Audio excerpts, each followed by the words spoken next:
talking all things theatre and events. There's so many people out there who make such an effort to give back to young people trying to start up and do it, and it's absolutely fantastic. So shows that would have been at Sadler's Wells or Birmingham Rep or sometimes National Studio and stuff like the day before, and then would be in a community space in Gloucester the day after.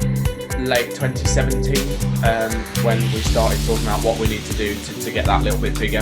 The Stage Is Yours podcast.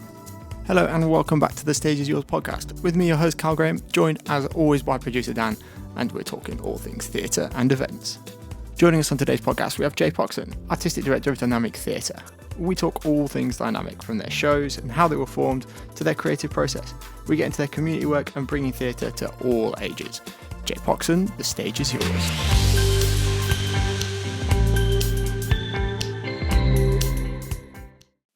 Well, join us on the podcast today. We've got Jay Poxon. How are you, mate? I'm very well. How are you? Grand. I am all right. Thank you very much. All right. So you own, run, do everything for a company called Dynamik Theatre, spelt in a Scandinavian way. Am I correct?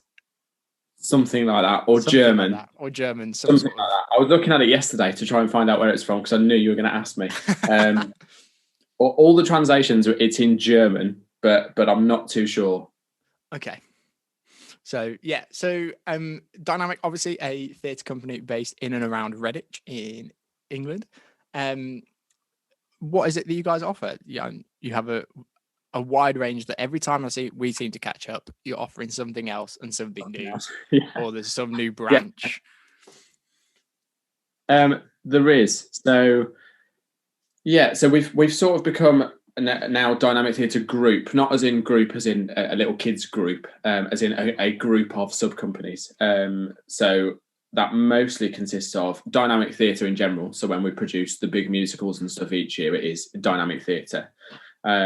But then for the rest of the time, we've got Dynamik Youth, which is our younger members who are 7 to 16 years old, wanting to do musical theatre. We were about to launch, but Corona. Dynamik Youth Junior, which I think of as Disney Junior, who are 3 to 7 year olds. And that's our youngest group that we're going to be starting, sort of an intro to music and rhythm, very, very basic music, to then progress them onto our youth group and start doing more intense musical theatre. Then we have Dynamik Musical Theatre, which is our over 16s that meet basically just doing musical theatre, and they make up our adult casts of our big shows. We have the Dynamik Production, which is our production side of things. So all our technical and creative team, the higher side of things with our props, costume, bits of set, etc. And then we have Dynamik Musical Services, which is things like one-to-one music tuition for vocals, different instruments. And that also includes all of our musicians that play for each of the shows, which we now have a rather large pool of. And lots of those do individual tuition. And all of those groups and everything they offer are all on our website, dynamiktheatre.co.uk.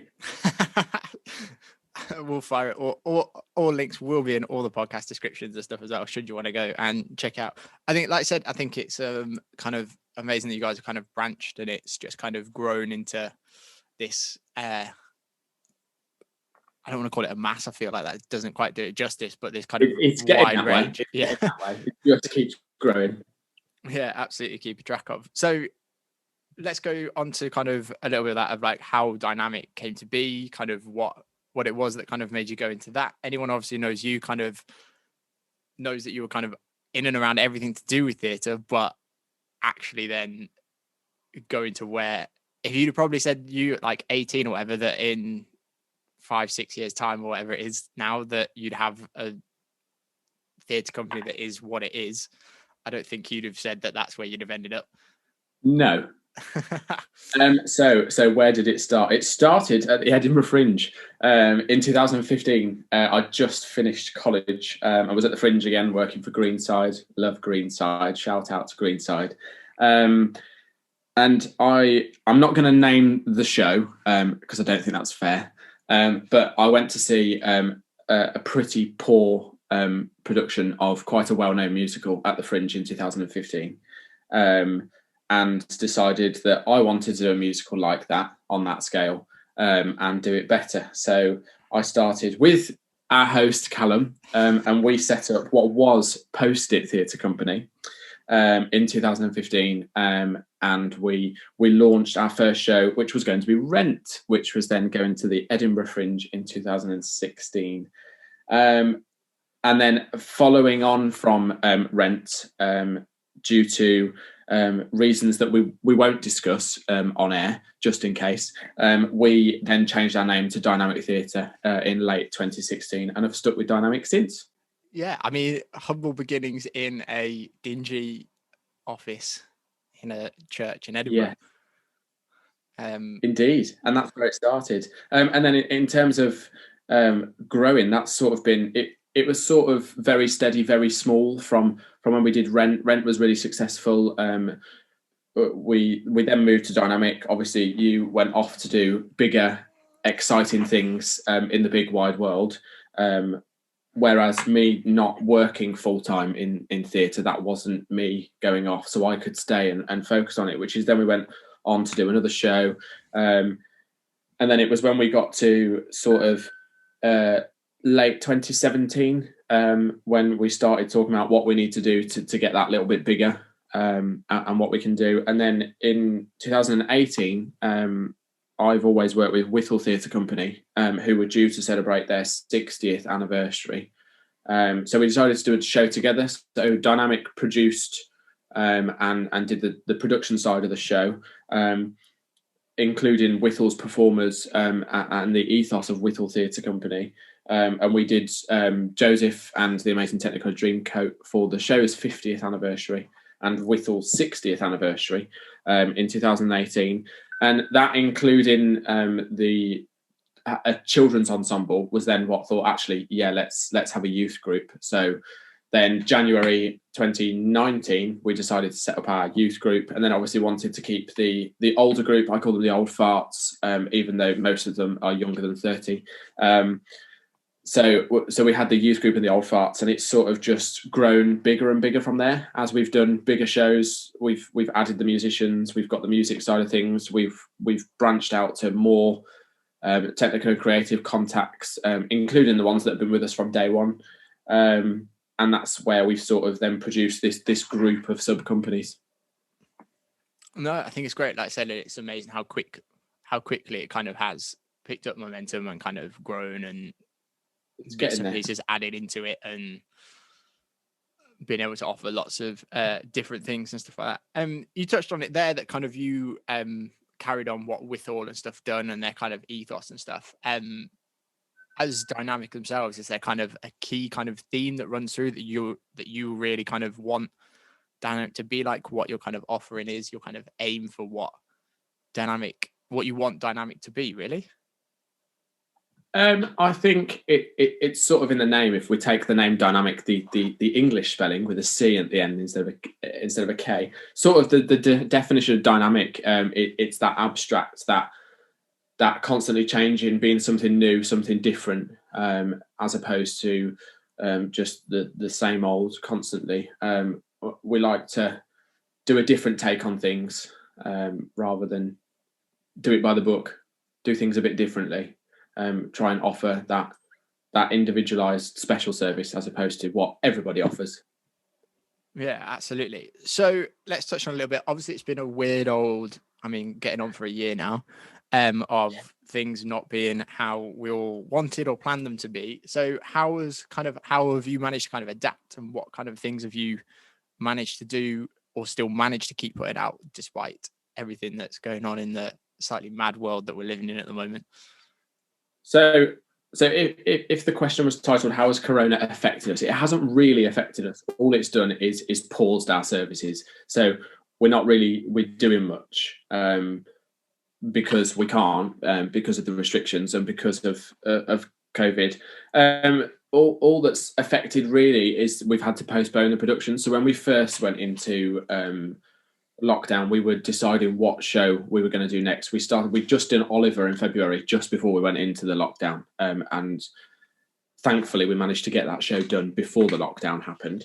And that was, we sort of then went into the planning phase of what we were going to do next. So we went into lockdown, and we were thinking, oh, this will only be a month or so, we can plan what we're going to do next. But no, here we are 12 months later.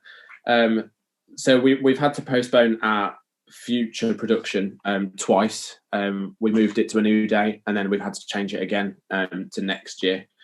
But really, that's all that's really affected us. Obviously, we can't meet in person, but we've adapted with our youth group, and we've been on Zoom, doing weekly Zoom calls since back in March. We had a bit of a pause over the summer. We went back up and running again. We've done a wide range of things with them. We were exploring stage management through March, April, May time. So we had different people like Twitch and Matt, who we all know, and everybody that knows Dynamik knows those people, came on, spoke about the different aspects of stage management. The kids produced some work around stage management. What is the stage manager? Things like that. And then we also went on to look at their progression and what they need to do to get to where they want to be as a performer. So we had a few guest speakers come and join us, mostly cast from our first production of Rent, who are now or were working in the industry before COVID hit, to talk to them about the route they took to get to where they are now, the training they did, the things they focused on the most. So it's not really affected us. It's more we have adapted and changed with the times we've gone online. We're trying to do everything online. We still keep in contact with everybody, plan things. We've done planning, lots of planning that we wouldn't normally have the time to do for future productions. So the planning side of things, we're extremely organised, ready for when we go back.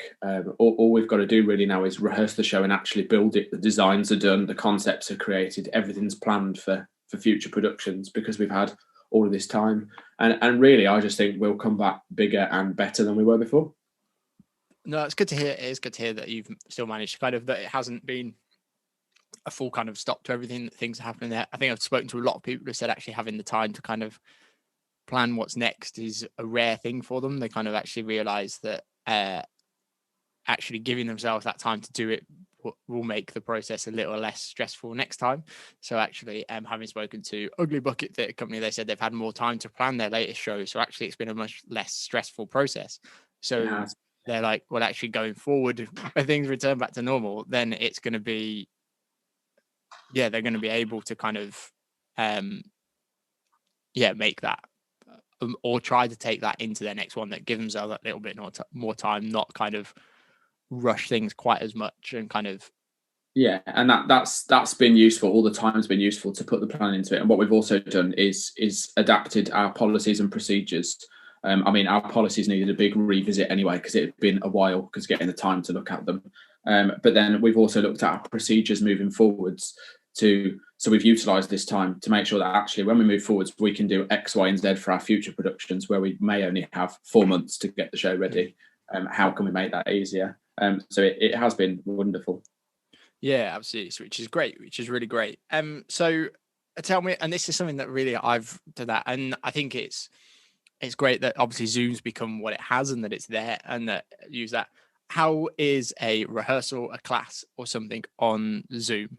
Like, how does that work for you guys? There's part of it that goes for me that goes like, it must be a little bit sort of overwhelming at times with however many faces you end up just staring back at you in. Yeah, it is. I think Zoom's amazing. It's wonderful. I think with a youth group, especially our youth group, it has been, I would call Zoom heaven.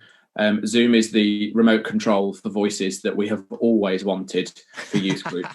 Being able to mute them all, and rather than tell them to shut up, you just hit a mute button instead. It's absolutely glorious. And Zoom needs to come with me back into the rehearsal studio when we're back with the youth groups. We haven't really done much rehearsal-wise with our old farts for a while. We've had little catch-ups and stuff. But then we say about overwhelming with all the faces. We did the launch night once we'd cast Into the Woods, because we did all the auditions and stuff building up to the summer, and we cast it. And then we did a launch night with our cast over Zoom. Now that was overwhelming because we've got a lot of new faces joining us for Into the Woods that I'd not met before. So seeing them all on Zoom for the first time, that was a lot of people on screen, new people that I'd not seen before. So that was a bit intense, but I think it's been a very good platform for keeping us all connected whilst we can't see people and do things in person. Yeah, absolutely. I think it does make you wonder whether Zoom, like, if it would have still been quite what it is, should lockdown never happened. I don't think it would ever kind of be quite what it has now, which is a weird thing. So obviously we've touched on your shows there and kind of things like that. I just wanted to talk through like what goes into making a dynamic show, kind of your process, kind of the people involved, and what it kind of ultimately all goes into making what is essentially probably a load of bits of paper into that show at the end of it. So in my notes, you've put what goes into making them happen. I've just put what doesn't go into making a show happen. A lot of work, a lot of hours, blood, sweat and tears, let's say. Let's get really creative. Blood, sweat and tears. So it essentially, I do have the overall say as to what show we do next. But I have a core team of people that I call our staff. They are all volunteers, apart from when it comes to... So they're volunteers for planning, but when it comes to the actual show periods, they are then freelance employees of the company. But I have that core team. So we have marketing and press. We've got our youth leaders and chaperones. We've got the creatives, the designers, the stage management team. We sort of get heads together like we did when we first went into lockdown last year, and spoke about what shows we want to do. For us, it's difficult because we're trying to do shows at the moment that have got an adult company and a children's ensemble within the show, or a younger company as well, rather than doing two separate shows at the moment. We're trying to do big shows with them all together. So we looked at what shows we could do with everybody. We picked the show, and then it sort of starts with breaking down each little aspect of the show. And sending people away on sort of planning missions and design missions to start creating a concept.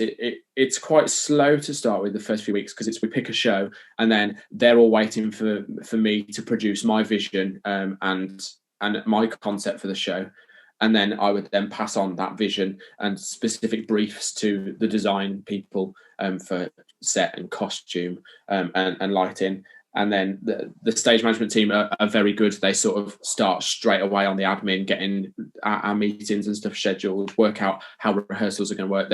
They're very close, but I think they're close friends in general. Amy and Twitch, our wonderful stage management team, and Matt as well. Matt's been very, very good because he's been bored for the last 12 months. So he's been very useful. And then again, marketing, PR, Steph, our head of marketing, produces this wonderful schedule of exactly what's going to be posted on all the social media platforms on what days within our 6-month schedule up to the show day. And then it all sort of starts to come together. The designs come together. We have multiple meetings, which we've done through lockdown. We've shared design ideas for the set, for the costumes. And then it sort of starts getting produced once those set designs are finalised. It's the same as any show route, really. Once the designs are finalised, it then starts being made and adapted whilst it's being made. And then I decide I change my entire vision. So we scrap all the designs, do them again, change the set again. The same with costume. Costume starts being sourced and produced. Props go into rehearsals. The cast start moving on. And then I change all my ideas again. I'm quite good, but I don't change little things. I'd like to change everything. If we change something, I change everything. I'm sure they love you for that, and I'm well aware, having worked with you on numerous occasions, that that's very often the case. That you can come back a couple of weeks later, and yeah, it's things have moved. But like I said, it's one of those. Everything's always very fluid and very kind of chopping and changing as to what is going on. So that's grand. And you mentioned there that obviously at the moment you're kind of trying to find shows that are have both a youth cast ensemble and adult cast available in them. So do you find that that's one of the challenges that you face when you've got such a kind of diverse range in ages and people in a cast? Yeah. So for example, coming up, Into the Woods isn't normally done with a younger ensemble, but we have found a way to add so there's younger parts, for example, Little Red and Jack, and the puppeteers for Milky White the cow, who are cast as members of our youth group.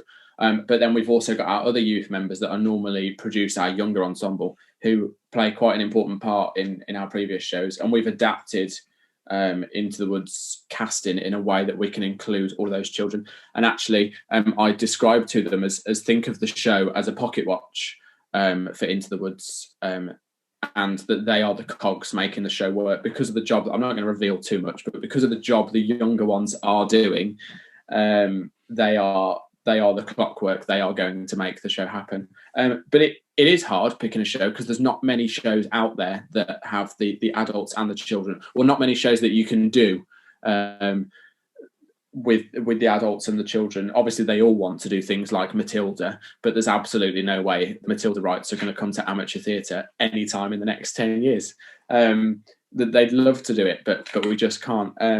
It's the big shows like Annie and Oliver and Joseph that do have the younger ensembles, and I've already sort of made the decision in my head that in the not too distant future we will then have to branch, that we have our senior company doing their shows and we have the younger company doing youth shows, but it's trying to keep them all together, because I think it's really good for the kids to work with the older, more experienced lot, because it gives them something to aspire to. It boosts their confidence working with the older company, and it's also good for the older ones having that connection with the younger members as well.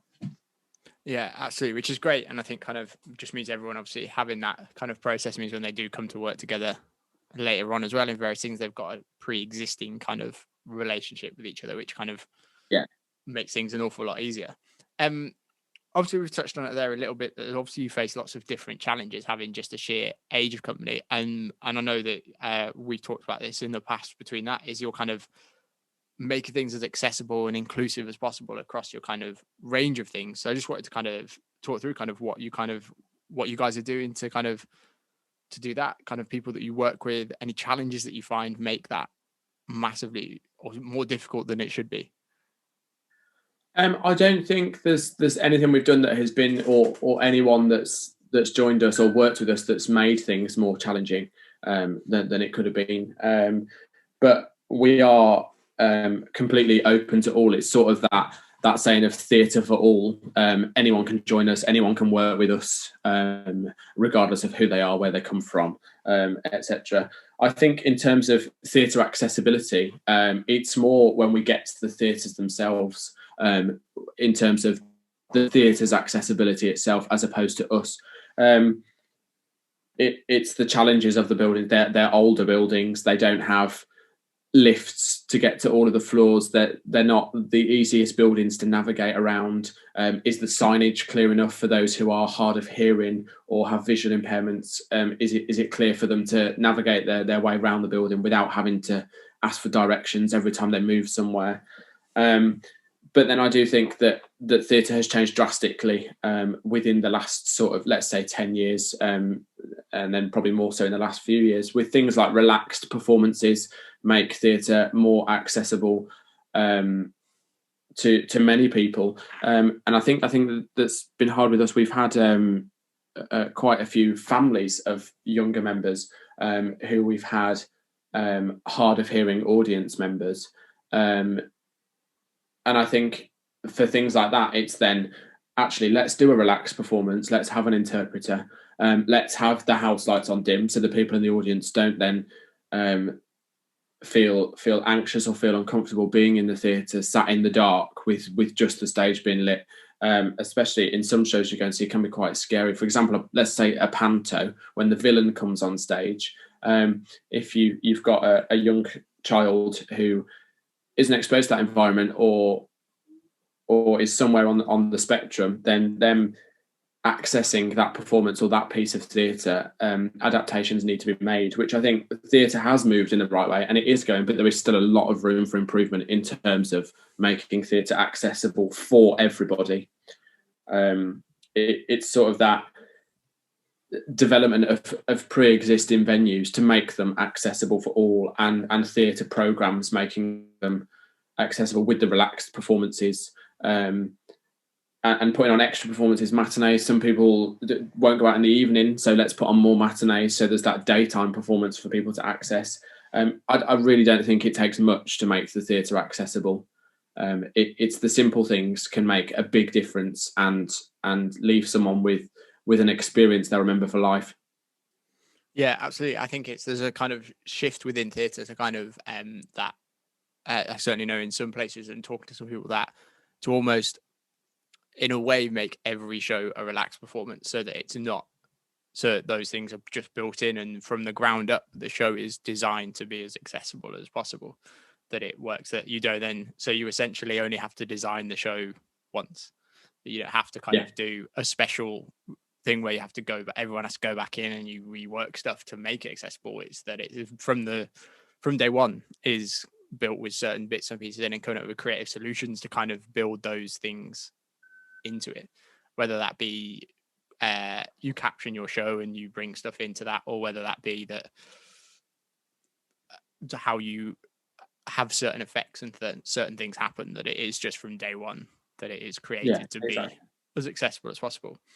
That's great. So that's great. Obviously you guys run a huge range of classes and offerings and things like that, and it's a massive diverse network in that sense. So do you kind of find, obviously having people coming from such a wide range of backgrounds, that kind of has, that it can be a bit kind of tricky where to place certain things, or that you find that that diversity actually is a massive, great big help for you? I think it is. I think diversity will always be a help for theatre and for the industry. I mean, it's such a diverse industry anyway. But in terms of us, I don't think that the character we have as a company and the family feel that we have would be the same if we didn't have that diverse range of members and creatives. And it's just stressing that inclusivity, making everyone feel included and everyone being able to access it. There's a lot of, I don't know, companies, let's say in this local area, that you can only join the company for one of their performances on a successful audition for their show. And if you don't get a successful audition, you don't join the company. Whereas what we offer with our youth group and our musical theatre group, we have the regular groups for people to join, no matter your background, your experience, where you come from, what you've done before. You can join those regular groups, and then being in that regular groups gives you that stepping stone to audition for our shows each year. We still audition, all of our members still audition every year. They're not guaranteed a part without an audition. It's that making it for all, and that diversity is a good thing. And like I said, we wouldn't be the family feel company, which everyone loves that's a part of it. Everyone says it feels like just a big theatre family, and it wouldn't be without the diversity. Yeah, absolutely, which is great. And I think knowing the kind of area you live in a very culturally diverse area of the country, or the area that you operate in. I'm certainly, from my knowledge, not living there myself, but my knowledge of it, that you genuinely do have such a kind of mix and diverse culture on your doorstep. We do, and with being our let's say our home being in Withall, which is just on the outskirts of Birmingham. I mean, it's 15 minutes from the city centre of Birmingham. We're on that border of the Worcestershire, Warwickshire, Birmingham area. So we do have that massive cultural diversity as well, as diversity of people's backgrounds. Yeah, absolutely, which is great, and kind of has that your ability to kind of really spread out and kind of do lots of such a wide range of stuff. Like it makes just that, which is great. It's great. So let's talk specifically about Dynamik shows and what you kind of guys have done in that past. What's on the cards for the future? Although the future is very much up in the air at the moment, but what's kind of in the plan and stuff going forward? Okay. So this year, for us, it's a big milestone, but for some people it might be but this year is our 5th birthday year. We're celebrating 5 years of creative theatre, we've called it, for our 5th year branding. 5 years of creative theatre. So for us, that's a big achievement, and especially for me, being so young, to have achieved what we have achieved as Dynamik in the last 5 years. I think is something to be quite proud of. So we started back with you, and we co-produced Rent, which we previewed in Stratford-upon-Avon, which was our home to start with, and then we took it to the Edinburgh Fringe for. It's Edinburgh Festival Fringe, isn't it? Festival the official Fringe, correct. Yeah. Edinburgh Festival Fringe in 2016, where we did a 21 show run, which sold out all 21 shows. Woo! So we got the funky little crest that says Fringe Sellout Show Award 2016. And then after Rent, it was quite hard finishing Rent, actually, because it was our first thing. It was our baby, not so much you, because you disappeared onto your big exciting adventures, but for me it was quite hard because it was the last 12 months being so intense. Rent and rent. That was punny, wasn't it? And spending so much time with the cast, especially doing that many shows, it was sort of like a big chunk of you had disappeared, so it was like, we need to do something else. So we went into planning for Little Shop of Horrors, which Little Shop of Horrors, we worked it out. We got Little Shop of Horrors from concept to stage in 12 rehearsals, which is unheard of for an amateur company who only meets irregular. We did Sunday rehearsals. We started in the second week of February, and then 3 weeks into April, we were in the theatre doing the getting it onto the stage. Little Shop was fantastic. It had awesome reviews. The ticket sales were abysmal. Putting musicals on in Stratford-upon-Avon is just hard, hence not going back to Stratford since. I think what's hard with Stratford, it's a hard town to sell. It has its regular groups who have been there for many, many years, who have their following, and they are successful. It's very Shakespeare. At the end of the day, is I think very a lot of Shakespeare. people that's what they go to the theatre to see, is to go and see a play and go see some acting. But as a whole, Little Shop did do very, very well. And it was a wonderful, wonderful show. Everybody loved it. We had reviews. We created a little theatre of wonders, as Lee Holt told us in our review from the Stratford Herald. So then after Little Shop, we had sort of a bit of a pause before we were deciding what we wanted to do, how we wanted to branch out moving forwards.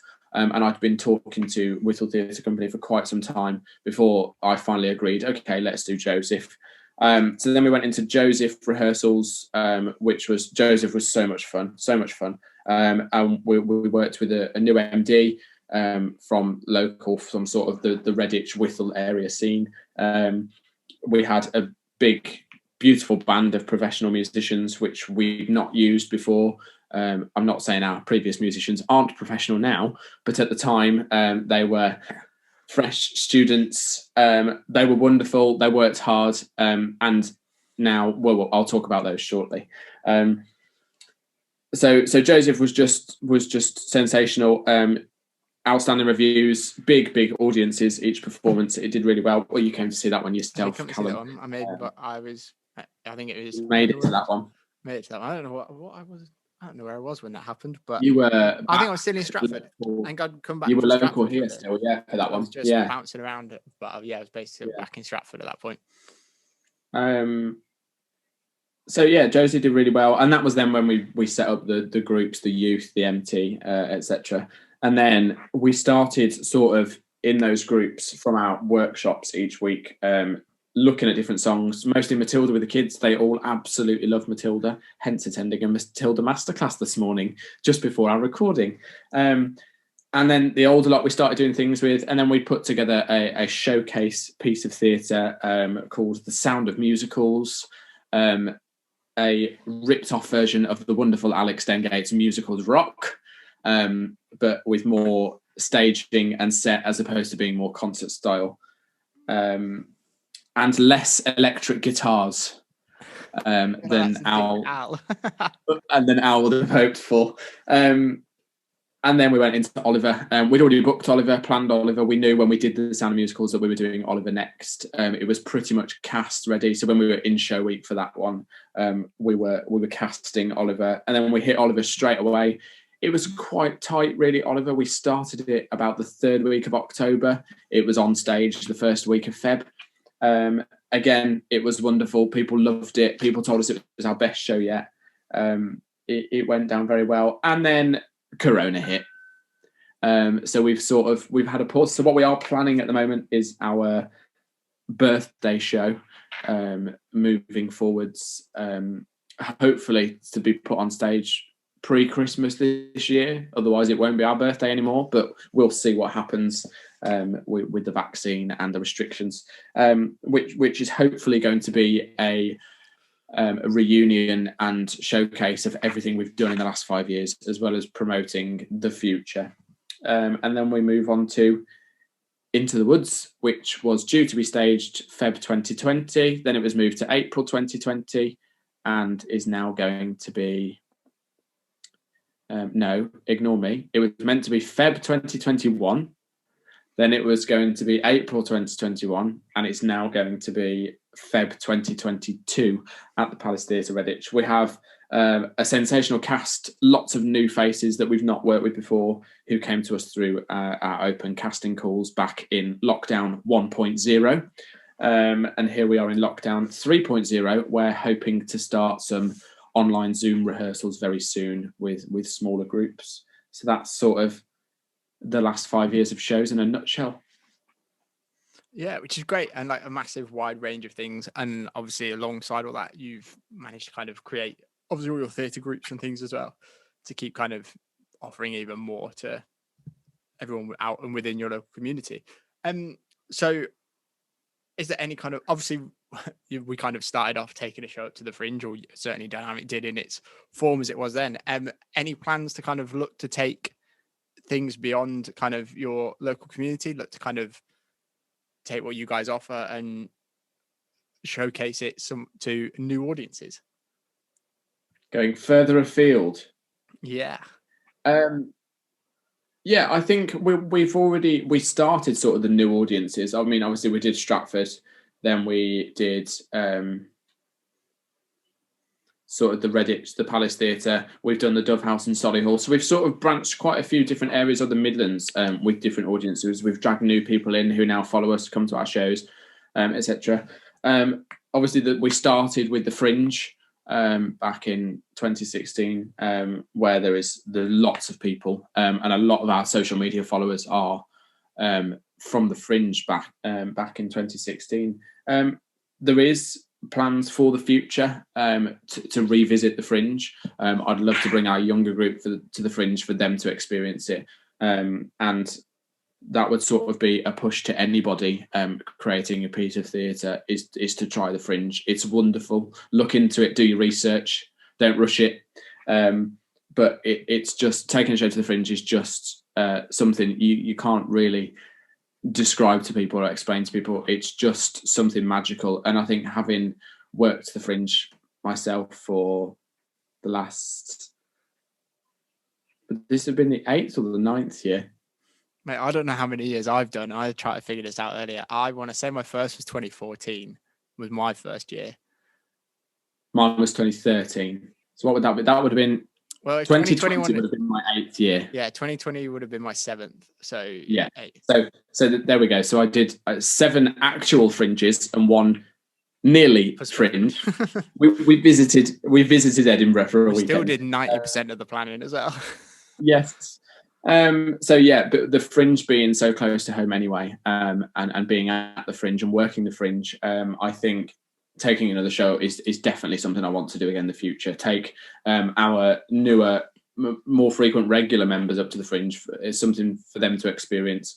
We always harp on about the Fringe. Some of the musicians we've got harp on about the Fringe. They harp on about Rent constantly, and it's sort of, they want to experience it, but it's putting something together to be able to bring up, because it is a big thing to do. It's a big cost, but it's just wonderful. And then we have previously spoke about doing some sort of small tours around the Midlands area, branching further afield in Warwickshire and Worcestershire with something small. So potentially in the future, but I'm not trying to plan too much at the moment, with no clear light at the end of this very long virus-infested tunnel. I think that's a very yeah, absolutely. I think it's difficult to obviously plan forward and ahead, but I think it's kind of, you guys have got that vision of where you want to go and what you're trying to do is there. It's set out. It's just a case of when rather than if, which is a nice position to be in, I suppose, considering everything that's going on right now in that sense.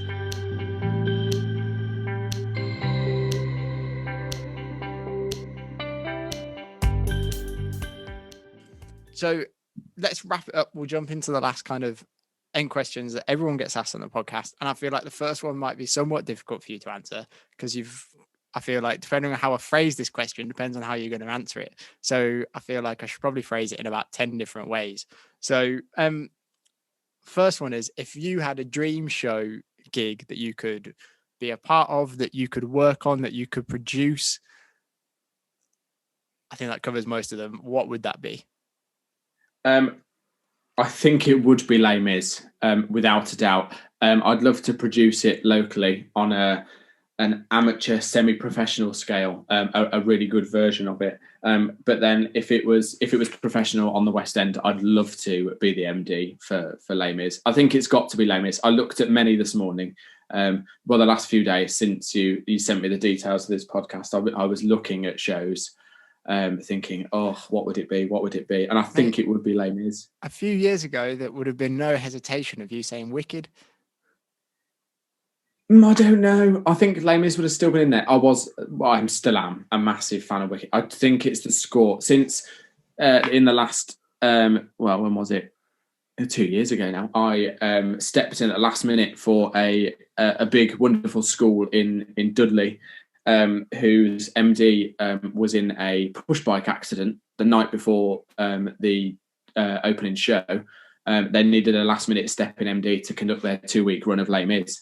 And I was the only person that was available for the full run. So I went and did that. And since working with a proper full-size orchestra on the show, and some wonderful musicians who I've now poached and now play regularly for Dynamik Theatre, since playing with them and conducting the show, I fell even more in love with the music than I already was of Les Mis. So it would be Les Mis, I think. Grand. Second question. So after a Dynamik show, after a shift, what's that one snack or that one thing that you have to have after a show that you've just got to go, yeah, this is what I need? Well, all of my musicians and stage management team will like this one. After every Wednesday workshop or Sunday rehearsal or wherever we are, it's always a pint of Guinness and a packet of mini cheddars. That is my go-to after a show, a rehearsal, anything. Pint of Guinness and a packet of mini cheddars. There you go. And the final one. So this is one just to kind of out there. If you had one piece of advice that you could give to someone starting out their career now, what would that be? That one thing that you yourself go, if I'd have known this when I was 17, 18, it made my life so much easier. So there's sort of two things, but they link to each other. The first one is trusting those closest to you. This sounds like some inspirational speech now. As in those creative and technical people that, or even performers that are closest to you that do a lot for you when it comes to your shows, is trusting them, having more trust in them than you currently do. It's hard when it's new because it's your thing. You don't want anyone else to do anything like we were when we first started the company. It was very much we did everything.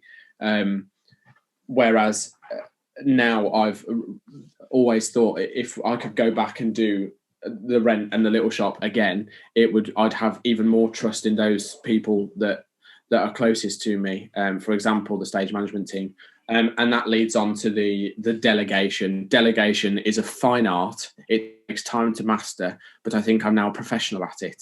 I now delegate too much because I'm lazy. I think delegation is key from day one. Don't take on too much because you get snowed under and you can't cope, especially with some of the previous shows where I've, as well as producing them, that's the bit I'll always do. I'll always produce them. I'll always artistically direct them. But I have MD'd and stuff as well on some previous shows, and it's been a big challenge.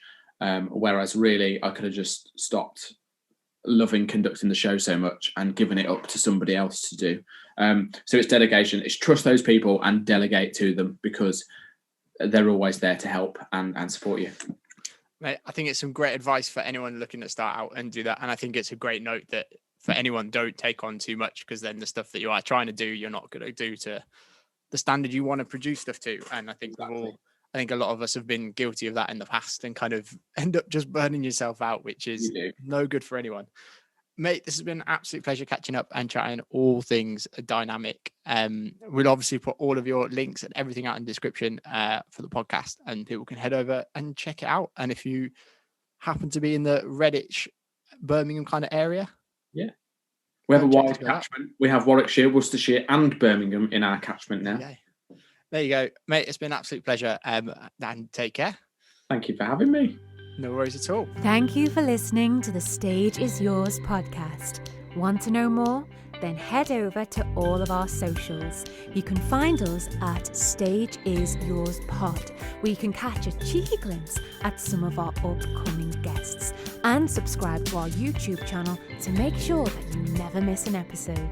This has been the Stage Is Yours podcast, talking all things theatre and events. Until next time.